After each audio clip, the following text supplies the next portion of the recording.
ہمیں لگا کہ ہم ڈی چوک نہیں، ہم ڈیتھ چوک پہنچ چکے ہیں۔ مزہ تو جنگ کا تب آتا ہے جب بندوق کا مقابلہ بندوق سے ہوتا ہے۔ تو پھر ہماری ہیرو کرگل میں کرنل شیر خان شہید،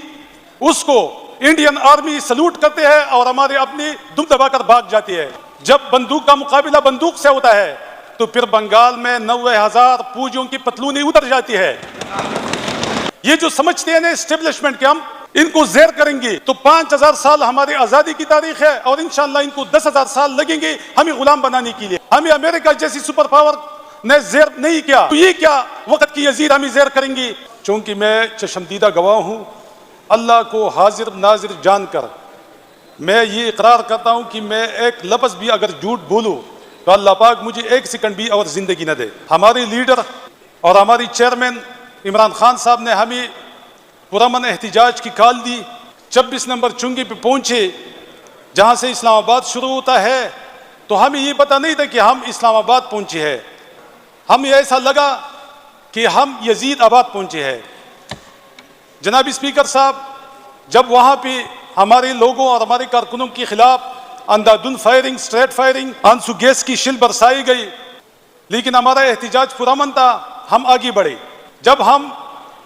ڈی چوک پہنچے تو ہمیں لگا کہ ہم ڈی چوک نہیں، ہم ڈیتھ چوک پہنچ چکے ہیں۔ یہاں پہ ہماری جتنی بھی کارکن ہے، پارٹی ہے، اس کی ڈیتھ کا انتظام ہو چکا ہے کہ ان کو ختم کرانا ہے۔ ہمیں بھی اطلاعات آ رہی تھی جناب اسپیکر صاحب کہ یہاں پہ 10 بجے آپریشن شروع ہوگا اور وہ آپریشن ہماری سیکیورٹی فورسز کی SSGs کمانڈوز کریں گے اور ان کو اسپیشلی تربیلا سے 4 ہیلی کاپٹر کے ذریعے لایا گیا تھا۔ ان کے پاس جناب اسپیکر صاحب سنائپر، LMG اور اس طرح امریکن ویپنز G3 اور ایک اور جو مارٹر گن اسے کہتے ہیں، جس میں بیک وقت 5,000 گولیاں ہوتی ہیں اور بیک وقت مسلسل 5,000 گولیاں برساتی ہے۔ تو یہ جتنے بھی امریکن ویپنز تھے یہ امریکہ نے گفٹ کیے تھے پاکستان سیکیورٹی فورسز کو کہ یہ جتنی بھی دہشت گرد ہے اور جہاں پاکستان میں دہشت گردی ہو رہے ہیں ان کے خلاف استعمال کرو۔ لیکن بہت افسوس سے کہنا پڑتا ہے جناب اسپیکر صاحب کہ وہ ویپن پاکستان تحریک انصاف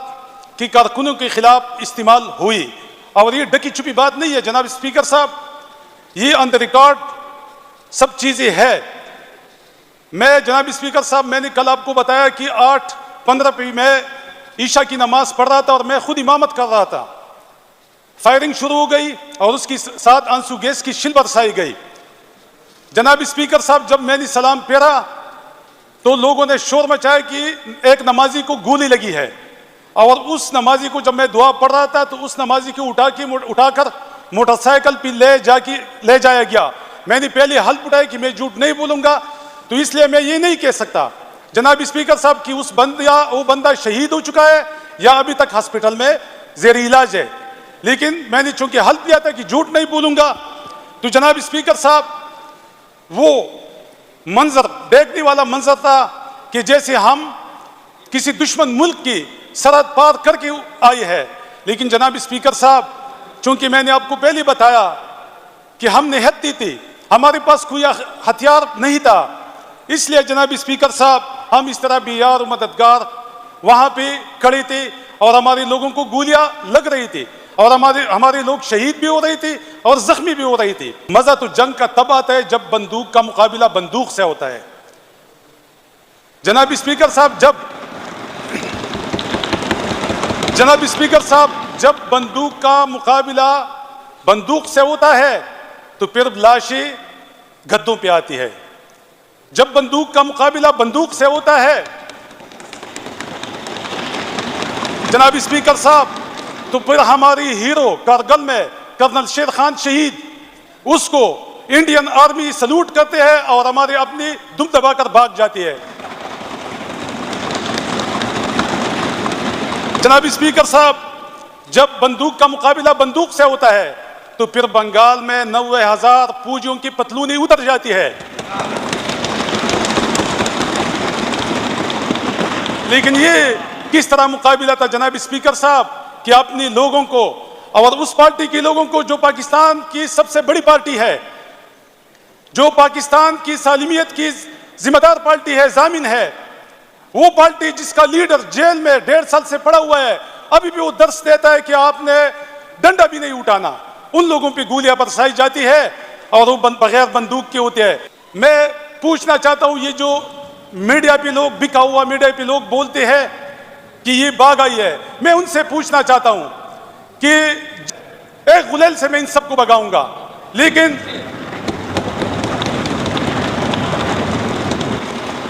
جناب اسپیکر صاحب، پختون ایک وفادار قوم ہے اور اس ملک سے اس کی محبت ہے اور اس ملک کی سلامتی کی ضامن ہے۔ جناب اسپیکر صاحب، تو انہوں نے جو پنگا لیا ہے یہ 6 کروڑ پختون قوم سے لیا ہوا ہے، اور پختون قوم کی 5000 سال کی آزادی کی تاریخ ہے، یہ آزاد قوم ہے۔ یہ جو سمجھتے ہیں نا اسٹیبلشمنٹ کہ ہم ان کو زیر کریں گے، تو 5000 سال ہماری آزادی کی تاریخ ہے اور انشاءاللہ ان کو 10,000 سال لگیں گے ہمیں غلام بنانے کے لیے۔ انشاءاللہ 10,000 سال میں بھی ہمیں غلام نہیں بنا سکتے۔ یہ تو عادی ہو چکے ہے کہ چلو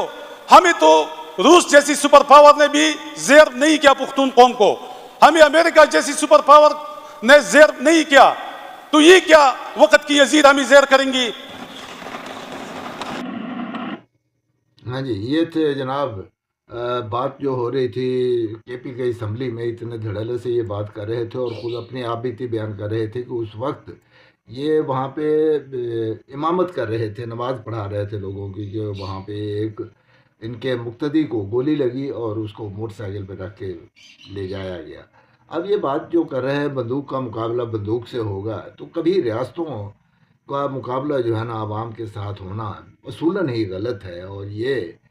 تو لاقانونیت اور بے حسی کی آخری ایگزامپل ہے، اور یزیدیت کا یہ سب سے بڑا ایگزامپل دیا جا سکتا ہے کہ کوئی ریاست اپنے عوام کے ساتھ اسلحے کے ساتھ مل کے، جب آپ ایسا کوئی کام ہی نہیں کریں گے جس کے پہ کو تنقید کی جا سکے، جس پہ عوام کو غصہ آئے، جو عوام کی بہبود کا نہ ہو، تو عوام کو کیا ضرورت ہے آپ پہ احتجاج کرے یا وہ آپ سے کوئی مطالبہ کرے؟ اگر ریاست اپنا کام بالکل ٹھیک کرے، ماں کی جیسی ریاست ہو، اس کے جو ادارے ہیں وہ سارے کے سارے اپنے اپنے ڈومین میں کام کریں، ایک سموتھ جو ہے نظام چلے، تو پھر تو فائدہ ہی فائدہ ہے دونوں فریقوں کا۔ جو مقتدرہ ہے ان کا بھی فائدہ اسی میں ہے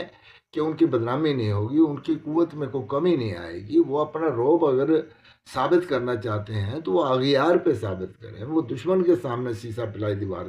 بن کے کھڑے ہوں۔ جہاں عوام و ناس کی حقوق کی بات ہے، عوام و ناس کچھ ڈیمانڈ کرتے ہیں، اصول کی بات کرتے ہیں، اپنے مینڈیٹ کی بات کرتے ہیں، پاپولر لیڈرشپ کو اقتدار دینے کی بات کرتے ہیں، تو فورسز کو، مقتدرہ کو، وہ تو ان کے سامنے کھڑے ہونا چاہیے، عوام کی پشت پناہی کرنی چاہیے اور عوام کو ان کا حق دلانا چاہیے۔ اس سے پہلے ایسا ہوتا بھی رہا کہ ایک وقت تھا